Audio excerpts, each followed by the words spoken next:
ஹே dudes, வாய்ப்புன்றது எல்லாருக்கும் அவ்வளோ சுலபமாக கிடைச்சிடாது. ஆனால் ஒரு வாய்ப்பு கிடைச்சிதுண்டா அந்த வாய்ப்பு உங்களுக்கானதாக மாற்றிக்கொள்றதோ நம்மளோட கையில் தான் இருக்குது. அதனால் அது நமக்கு சரிப்பட்டு வராது. என்ன ஒரு இன்டர்வியூ போனால் அப்படி கேட்குறான், இப்படி கதைக்கிறான், இப்படியெல்லாம் சொல்லிட்டு இருக்கிறதுலாம் வேலை இல்லை. அது வேலையாக இருக்கட்டும், என்ன விஷயமா இருந்தாலும் சரி, இந்த வாய்ப்பு நம்மளுக்கு நம்மளதாகி கொள்ளும் வரைக்கும் நமக்கு அப்படி தான் இருக்கும். ஸோ வாய்ப்புகளை கைவிட்டுறாதீங்க.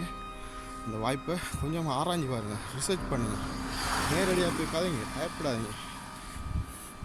வாய்ப்பு தாரவன் நம்மளை கொலை செய்கிறதுக்கோ தின்றதுக்காகவோ நமக்கு வாய்ப்பு தாரலை.